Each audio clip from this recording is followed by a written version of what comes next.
Olá, só para você se prevenir, né? Hoje eu estava lendo uma notícia, né? E a notícia começava assim, a frase começava assim, especula-se, gente, não era na coluna social, não era fofoca, gossip, não era, era notícia, especula-se, imagina só. Né? A gente aprende no jornalismo que a notícia tem que ter veracidade, clareza, objetividade, simplicidade, né? Mas isso não é notícia. Especula-se, não é notícia. Né? Bom, mas vamos então à nossa conversa de hoje. Estamos chegando aí a 900 mil seguidores, depois a meta é 1 milhão. Se você não estiver inscrito ainda, inscreva-se e você será muito bem-vindo. E não esqueça de dar o seu like e o seu dislike.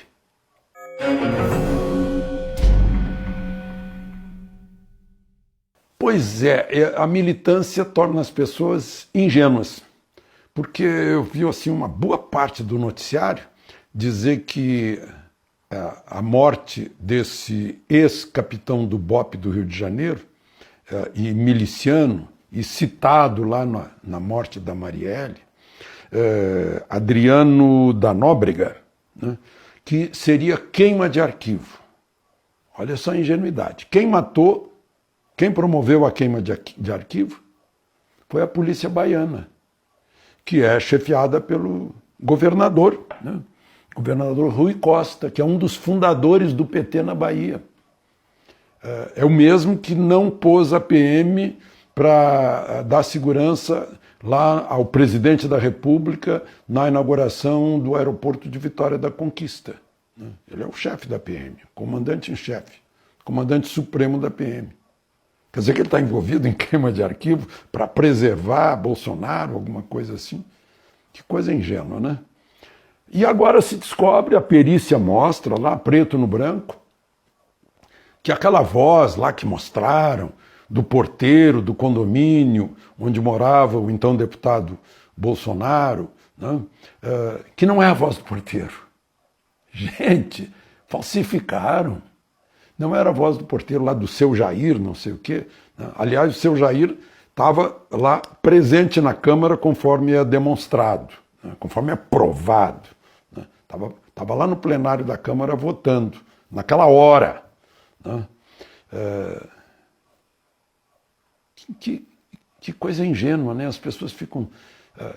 o nome disso é conspiração. Né? Agora, então o porteiro mentiu. Mas aí a gente se pergunta, mentiu por quê? Alguém pediu para ele mentir? Se alguém pediu, quem foi? Ou ele mentiu por conta dele? Só quis mentir. Né? Ou foi induzido a mentir? Eu acho que tem que procurar aí para saber. Né? De repente chegam lá ao assassinato da vereadora. Né? E se explica por que matar a vereadora. Não se mata assim sem motivo, tem que saber por que também. Né? Bom, o presidente da República lançou, aliás, assinou lá, instalou no Palácio do Planalto, em solenidade, o Conselho da Amazônia, que é presidido pelo vice-presidente da República. Dá um grau bem elevado a esse Conselho da Amazônia, o vice-presidente Hamilton Mourão, que já saiu para a Amazônia depois disso. E o presidente Bolsonaro, no discurso, falou do tamanhão das reservas indígenas no Brasil. Chegou a dizer, usou a palavra abusivo.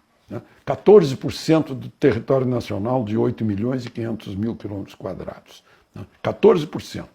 Sendo que a área agrícola, que tem esse sucesso todo, que traz divisa para o Brasil, ocupa 8%, 8, 9% do território. A área indígena ocupa 14%. Só na Amazônia, a área indígena, as reservas indígenas, equivalem a 2 Franças. A França é o maior país da Europa Ocidental. Tira a Ucrânia e tira a Rússia, é a França. 2 vezes a França, só na Amazônia. Só para a gente saber, né? A gente tem que saber, esse é o nosso país. Né? Enfim, né? Os indígenas da Amazônia, de um modo geral, há tribos isoladas, mas de um modo geral, né? querem ser iguais. Né? Ser iguais como? No celular, na picape, no trator, na parabólica, na facilidade de comunicação. Estão lançando lá fibra ótica nos rios da Amazônia para chegar a todos os lugares, né? Mas, bom, o presidente aproveitou, foi almoçar na Vila Planalto. Para quem não é de Brasília, Vila Planalto começou com um aglomerado onde moravam os operários, os candangos, que estavam construindo o Palácio do Planalto, né? E aí nunca foi retirada de lá. O ministro do Planejamento, Reis Veloso, no tempo do Geisel, morava lá, né?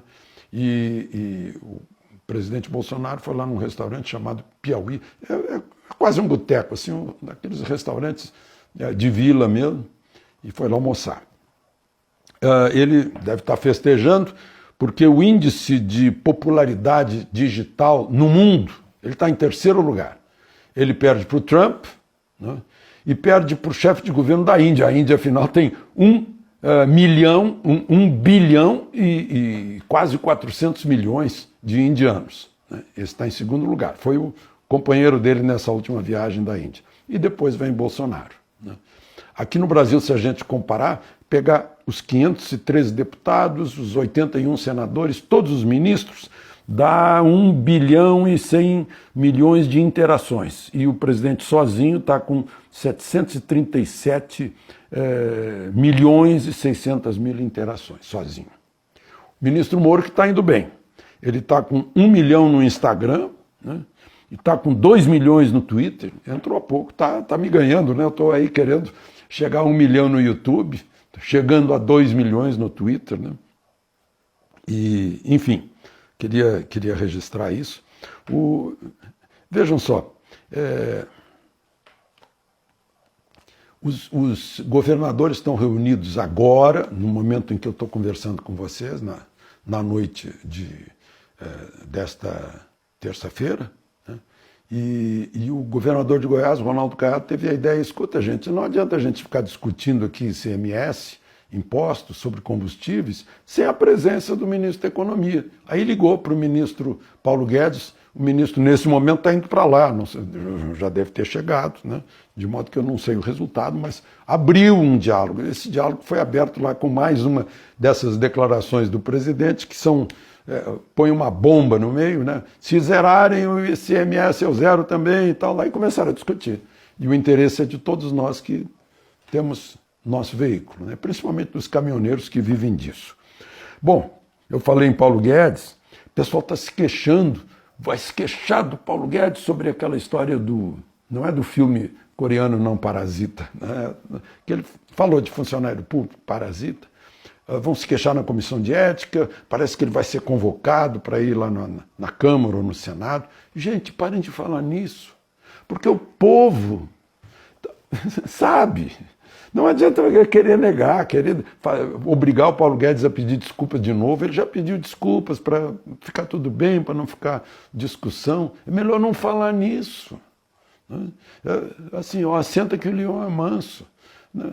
Senão daqui a pouco, parasita, fica mal. Fica mal, inclusive, para os que não são parasitas, que é um bom número de carregadores de piano, que carregam piano por causa do parasita. Os carregadores de piano estão aplaudindo isso. Estão cansados de trabalhar pelos outros, pelos que não trabalham. Nas universidades, nos hospitais, né? Nas escolas federais, né? Estaduais e municipais também deve ter, né? Mas nas repartições, né? É isso. E essa história que ele falou, né? Que tem salários melhores. Olha aqui, já que ele falou, já que estão provocando, 2001... De 2001 até 2018, a inflação foi 203%. O aumento da folha de pagamento do funcionalismo público da União foi 447%. Mais do que o dobro da inflação. Já que estão falando nisso, né, vamos tocar no assunto. E uma outra coisa divertida, nesta terça-feira, foi a tal CPI que fizeram lá para apurar fake news, para saber quem foi que os robôs da campanha eleitoral, quem trabalhou. Gente, saiu pela culatra, ficou divertido, divertidíssimo. Saiu pela culatra, né? a praga voltou, né? Tentaram, queriam um resultado, saiu o resultado inverso, né? Ficou divertido. E, por fim, para a gente pensar, nesta quarta-feira o Congresso vai examinar os vetos do presidente na lei do orçamento, né? Se derrubarem alguns vetos, pela primeira vez na história do Brasil, a decisão sobre verbas públicas de investimentos fica nas mãos não do Executivo, mas do Legislativo. Decisão de liberar, né? O Legislativo, na tramitação da lei orçamentária, triplicou os recursos do Legislativo, né? Triplicou, e aí está tornando, querendo tornar obrigatório até as emendas do relator, do deputado relator, um deputado do Ceará de 31 anos. Né? Então, a derrubada de veto vai ser essencial. Né? E tem mais, manda executar tudo em 90 dias. O Legislativo está... Para que Paulo Guedes, se é obrigado a executar em 90 dias? Aí põe lá um computador e vai cumprindo os prazos estabelecidos pelo Congresso. É uma maluquice isso. Né? Aí quebra a política econômica, atrapalha o governo. Né? É incrível, é incrível. Né? O pessoal não pensa que acima de todo mundo está um país chamado Brasil, né? Que tem que funcionar, todo mundo, funcionar por esse partido chamado Brasil. Esse é o partido de todo mundo. De Brasília, Alexandre Garcia.